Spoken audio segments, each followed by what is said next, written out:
Hi, I'm Neil Hughes-Hutchings, Senior Health and Safety Consultant at Napthens Health and Safety. You may be thinking, where is Chris?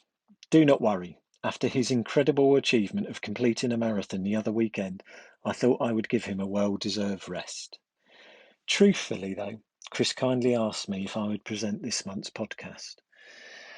As you may recall from previous podcasts, their purpose is to act as a starter topic for further discussions within your organisation, to assist with improving compliance, and to allow workers to understand the specific topic being discussed. Before we get started, I'd like to share a recent experience of mine with you. I visited family in London over the bank holiday weekend. It has been tough for everyone over the last year and a half, and during this weekend I felt a sense of normality returning. Grandchildren and grandparents met face to face for the first time in 18 months. Even with restrictions easing, we are not out of the woods just yet.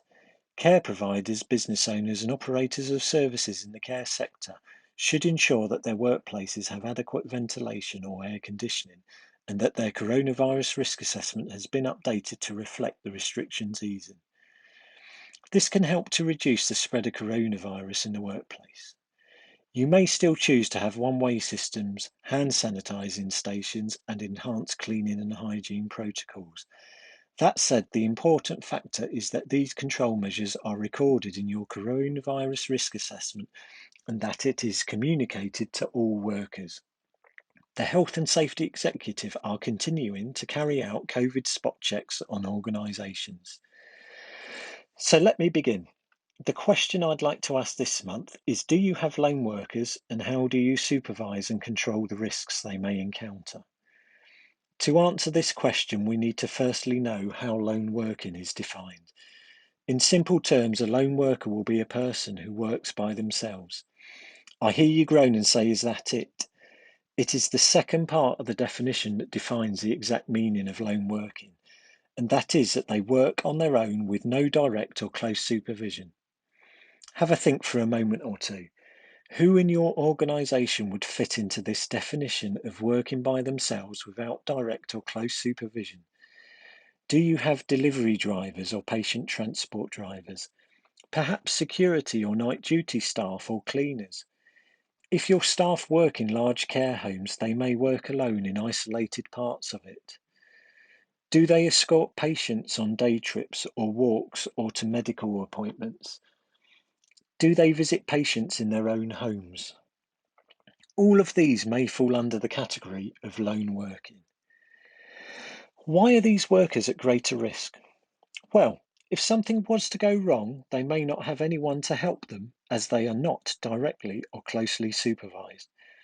Therefore, it is vital that the risks that could affect lone workers are assessed and suitable and sufficient control measures are put in place. As with all risk assessments, you need to identify who could be harmed and how. This may be named individuals or a specific group of workers, such as cleaners. As these workers are not directly or closely supervised, you should have arrangements in place to train them, monitor them, and to supervise them. A system should also be implemented where they can contact or alert someone in an emergency or when things go wrong.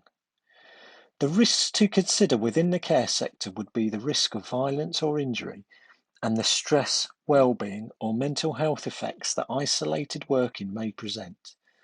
Also consider the risk the workplace itself poses to these workers.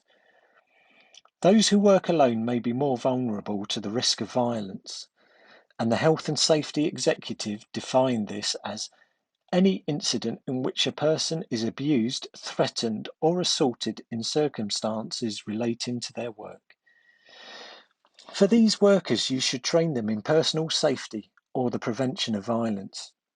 The training should help workers to recognise situations where they may be at risk and provide them with techniques for resolving the conflict, ensuring they remain safe, or raising the alarm for assistance.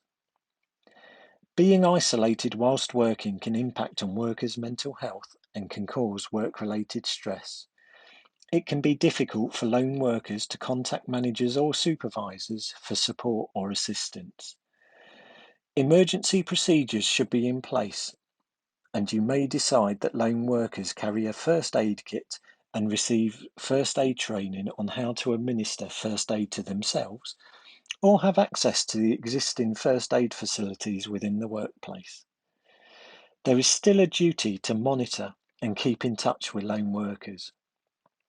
They also should be able to raise the alarm or be able to contact someone in the event of an emergency situation.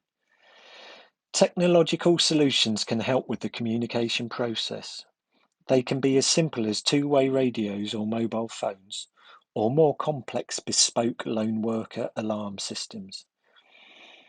A method of communication with lone workers should be in place. The intervals at which contact is made should be agreed with the workers. You should know where your lone workers are at all times and have a system in place that allows you to know when a lone worker has finished their task or shift. By managing and controlling the risks associated with lone working, you will be able to comply with your legal duties under the Health and Safety at Work Act and the Management of Health and Safety at Work regulations. I hope the following case study will demonstrate the importance to implement a means for communication and for carrying out a lone worker risk assessment. An HSE prosecution occurred where a gamekeeper broke their pelvis after falling off a quad bike which overturned on a slope. It took 52 hours for their absence to be noticed. The gamekeeper had no means of raising the alarm.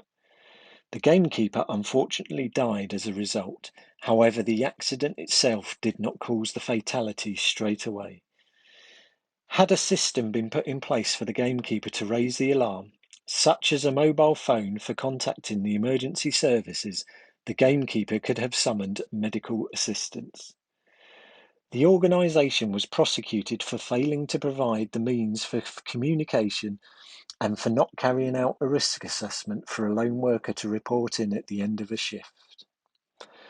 I would like to thank you all for taking the time to listen to this recording and look forward to discussing further key health and safety topics with you in the coming months.